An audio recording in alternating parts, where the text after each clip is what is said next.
দূরে আছি, লোকটা নাই। জানতে পারলাম লোকটার বাসা তালতলা মার্কেট। বাসার মধ্যে নামাজ রোজা অত সুন্দর হয় না, পরিবারের সাথে একটু অমিল।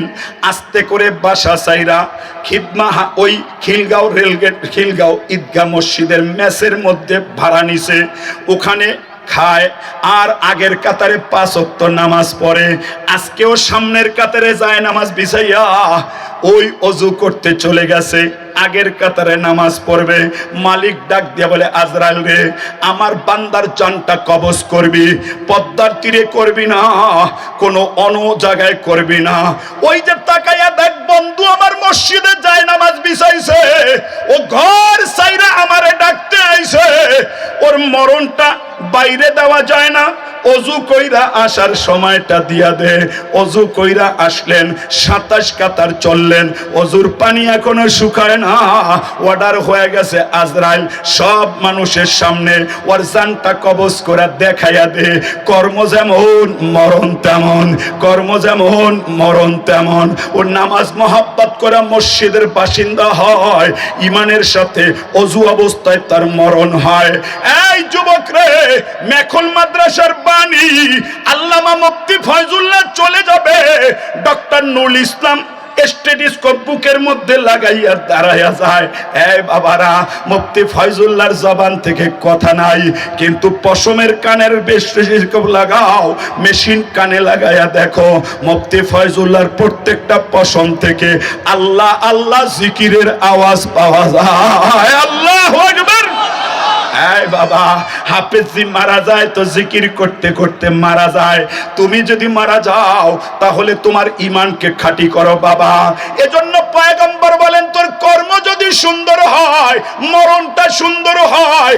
আল্লাহর পয়গম্বর বলেন, কর্মের মধ্যে ইসলামের অনুশাসন লালন করো, তাহলে তোর মরণটা ঈমানের হবে রে বাবা। কবরটা সুন্দর হবে, হাসর সুন্দর হবে। তোমার বাচ্চার ঈমান তাজা করো, কারণ আল্লাহ কোরআনের মধ্যে বলেন, কু আনফুসাকুম, নিজেও জাহান্নাম থেকে বাঁচবা, বাচ্চাদেরকেও বাঁচাইবা। ছোট্ট বাচ্চা, আল্লাহর পয়গম্বর এখান থেকে বলেন, যখন এই আয়াতটা, এই ঘটনাটা ঘটছে, ওই সময় তো নবী দুনিয়ায় ছিলেন না, নবীর জন্মের 500-550 বছর আগের ঘটনা।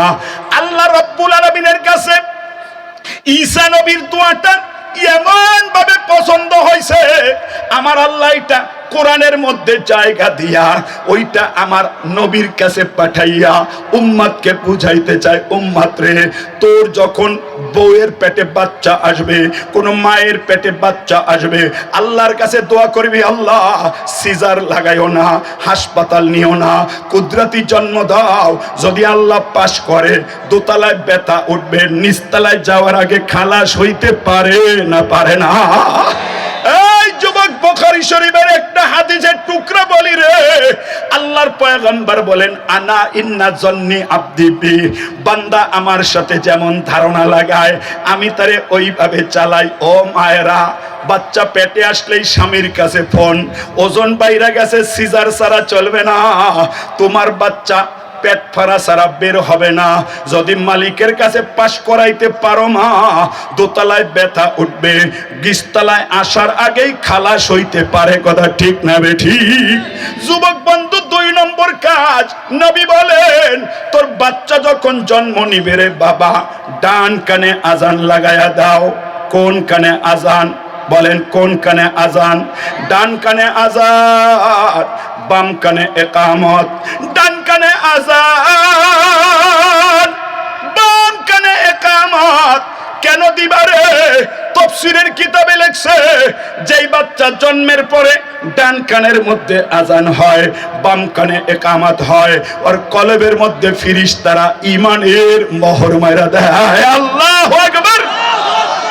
যারা চাও তোমার বাচ্চার কলবের মধ্যে ফেরেশতারা ঈমানের সিল লাগাইয়া দেখ, বাচ্চার ডান কানে আজান দাও, বাম কানে ইকামত। অত্যন্ত আফসোসের সাথে বলতে হয়, মুসলমানের সন্তান আজান দিতে পারে না, ইকামতের শব্দ জানা নাই, এমন মুসলমান সমাজে আছে না নাই? কথা কয় না, আছে না নাই? এই মজমায় যারা ওয়াজ শুনতে আইছেন, অর্ধেকের দাঁড় করাইলে আজান দিতে পারবেন না। আমি মঙ্গলবার আইছি মসজিদে, গ্যারেজের মধ্যে গাড়ি দেখাইতে, চিন্তা করলাম একটু কথা বইলা যাই। তো আস্তে করে মসজিদের কাছে যাইয়া একটা অফিসে নামাজ পড়তেছি। আমি বললাম, বাবা আজান দাও, আজান একামত দাও। 14 সেকেন্ড হয়ে গেছে, কোনো একামত নেই। 14 সেকেন্ড হয়েছে, কথা নাই। পিছনে তাকায় দিয়ে একটা আর একটা ঠেলে, কয় তুই দে, তুই দে, তুই দে। কিরে তুই দে মানে, তুমি পারো না? কয় হুজুর আমি তো আজানের একামতের সব শব্দ পারি না। 30 বছর তবলিগ করে। কয় বছর? কথা বল না, কয় বছর? এরপরে হেতে আজান জানে না।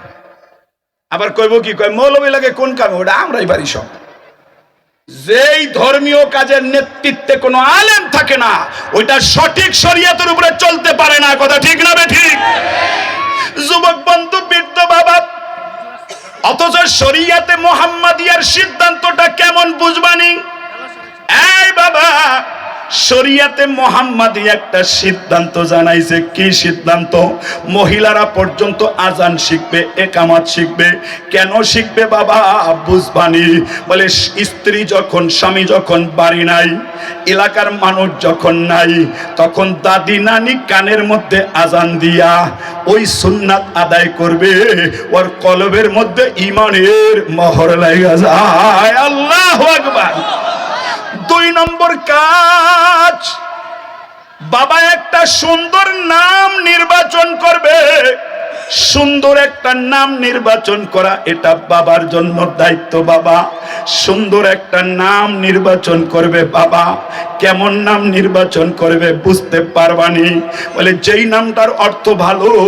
গুগল, মাশাআল্লাহ মাশাআল্লাহ, হুজুর চলে আসছেন, সকলে বলি নারে তাকবীর, নারে তাকবীর। মুফতি দেলাওয়ার হোসেন সাহেবের আগমন। হুজুর চলে আসছেন। হুজুর কখনই চলে যাবেন? ইমতিয়াজ কই?